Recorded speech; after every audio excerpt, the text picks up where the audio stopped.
Ensuite, je continue par ce qui s'est passé cette semaine, qui devrait faire la une de tous les médias, qui est dramatique. C'est la décision qu'a pris le cabinet de Netanyahou de faire la conquête, je reprends leurs mots, de Gaza, c'est-à-dire d'accomplir le plan de Trump dont il a parlé à de multiples reprises, de vider la bande de Gaza des Palestiniens. Cela s'appelle un nettoyage ethnique.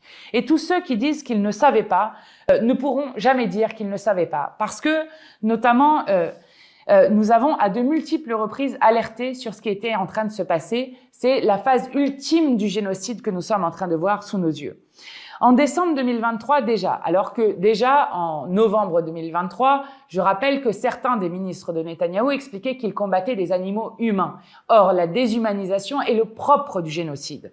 En décembre 2023, il y avait déjà un autre ministre de Netanyahou qui déclarait que l'émigration volontaire doit parfois être imposée avant d'être consentie, et son collègue Smotrich, autre ministre dont nous avons souvent parlé, déclarait qu'il resterait 100 000 habitants à Gaza à la fin de la guerre. Je rappelle qu'il y avait au départ 2,3 millions de Palestiniens dans l'enclave de Gaza. Au même moment, Netanyahou, nous sommes toujours en décembre 2023, déclarait que son objectif était de réduire la population de Gaza à son minimum.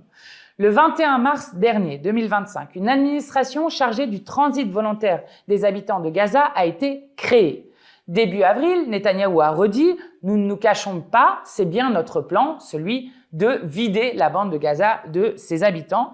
Et depuis 2 mois, nous observons un blocus absolument total qui fait qu'aucune goutte d'eau, aucune nourriture, aucun médicament, rien ne rentre dans l'enclave de Gaza et avec donc une famine qui est utilisée comme arme de guerre.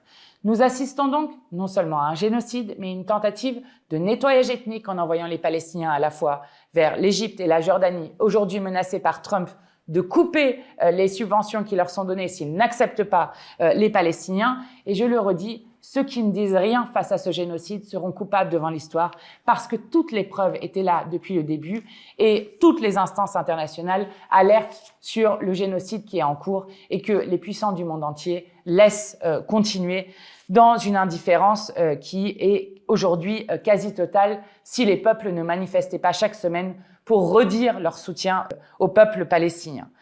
Je le dis d'autant plus que, alors qu'ils annoncent qu'ils prennent la décision lundi matin de cette semaine de partir à la conquête de Gaza, ils indiquent en plus, avec une indécence totale, qu'il y aurait suffisamment à manger à Gaza.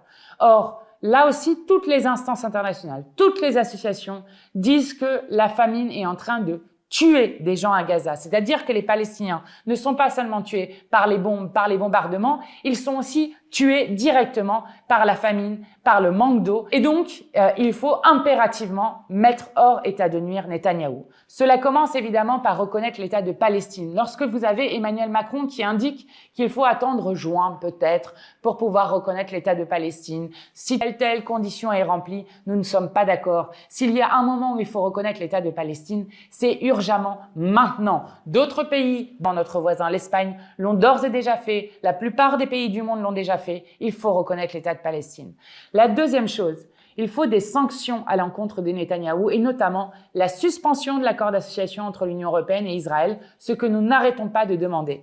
Et la troisième chose, c'est qu'il se trouve que le président de la République n'a jamais répondu à une lettre que je lui ai adressée et que d'ailleurs les juristes pour le droit international lui ont aussi adressée, qui demandait à ce que on puisse avoir qui demandait qui avait autorisé l'avion de Netanyahou à survoler l'espace aérien français en violation des engagements internationaux de la France, puisque, je le rappelle, Netanyahou est poursuivi par un mandat d'arrêt de la Cour pénale internationale. Et que cet avion, selon les sources diplomatiques et journalistiques, donc nous savons qu'il a survolé l'espace aérien français, nous savons que cet avion a fait 400 km de détour pour ne pas passer au-dessus des Pays-Bas, de l'Irlande ou de l'Islande qui, eux, disaient qu'ils allaient appliquer le droit international et donc arrêter Netanyahou s'il passait au-dessus de leur pays. Donc, cette autorisation n'a pu avoir lieu qu'à un très très haut niveau et probablement par Emmanuel Macron lui-même. Nous continuons d'exiger des réponses sur cette question. Et je le dis d'autant plus que vous avez un document qui a été publié par Israel News Today qui probablement dans le futur sera étudié dans des écoles pour montrer Comment organiser la famine d'une population civile en essayant d'éviter et d'échapper aux tribunaux internationaux. Dedans, vous trouvez un compte-rendu de ce qui s'est dit dans le cabinet de sécurité israélien réuni dans la nuit du dimanche au lundi 5 mai 2025, donc le moment où ils ont décidé notamment de la conquête de Gaza. Ben-Gvir, vous savez, qui est un ministre de la sécurité d'Israël, qui est celui qui a été déjà inculpé plus de 50 fois dans à la fois des incitations à la haine, mais aussi des appels à la violence, qui a été condamné pour incitation au racisme et soutien à des groupes terroristes. Ben-Gvir commence par dire dans ce cabinet